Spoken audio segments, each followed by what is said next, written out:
2 Samuel chapter 13. Amnon and Tamar. In the course of time, Amnon, son of David, fell in love with Tamar, the beautiful sister of Absalom, son of David.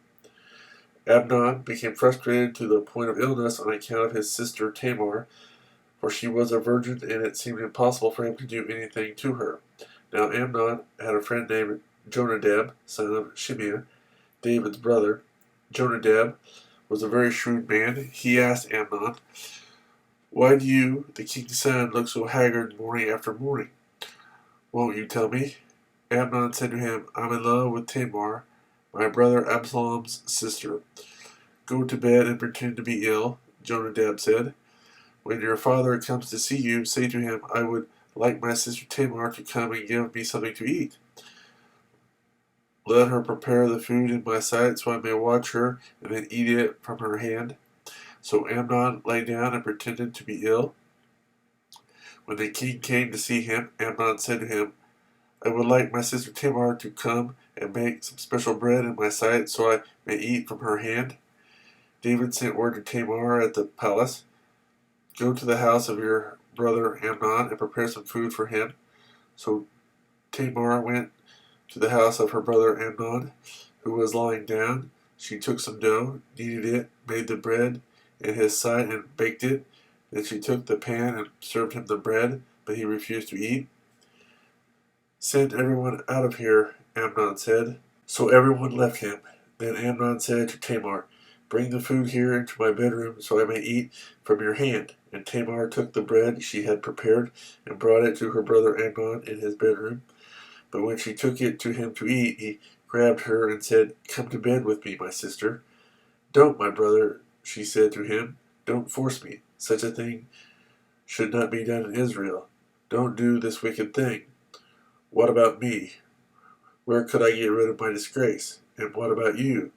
You would be like one of the wicked fools in Israel. Please speak to the king.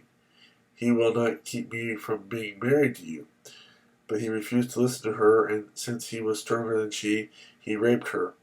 Then Amnon hated her with intense hatred. In fact, he hated her more than he had loved her.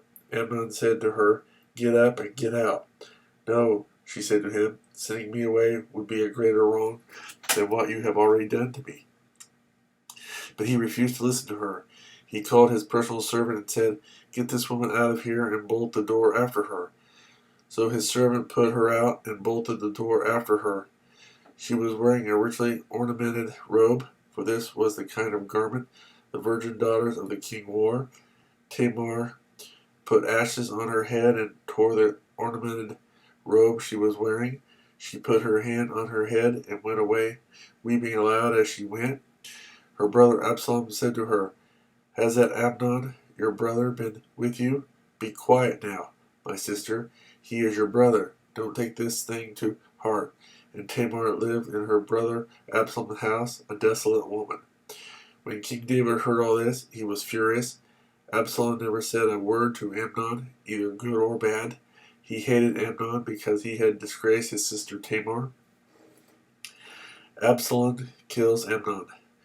2 years later, when Absalom's sheep shearers were at Baal Hazor, near the border of Ephraim, he invited all the king's sons to come there. Absalom went to the king and said, "Your servant has had shearers come. Will the king and his officials please join me?" "No, my son," the king replied. "All of us should not go. We would only be a burden to you." Although Absalom urged him, he still refused to go, but gave him his blessing. Then Absalom said, "If not, please let my brother Amnon come with us." The king asked him, "Why should he go with you?" But Absalom urged him, so he sent with him Amnon and the rest of the king's sons.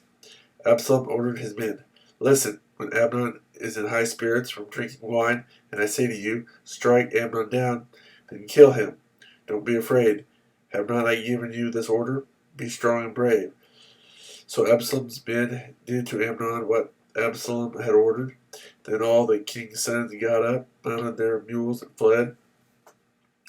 While they were on their way, the report came to David, "Absalom has struck down all the king's sons. Not one of them is left." The king stood up, tore his clothes, and lay down on the ground. and all his servants stood by with their clothes torn.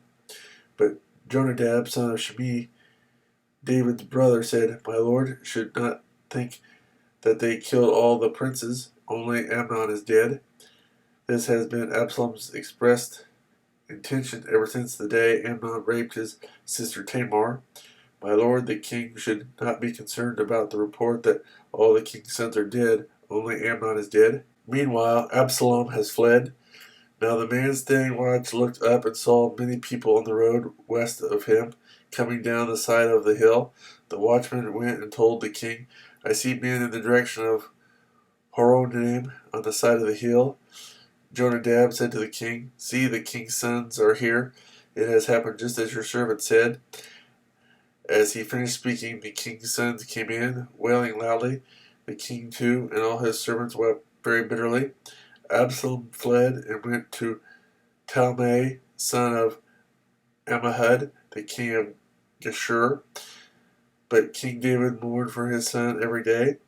After Absalom fled and went to Geshur, he stayed there 3 years, and the spirit of the king longed to go to Absalom, for he was consoled concerning Amnon's death.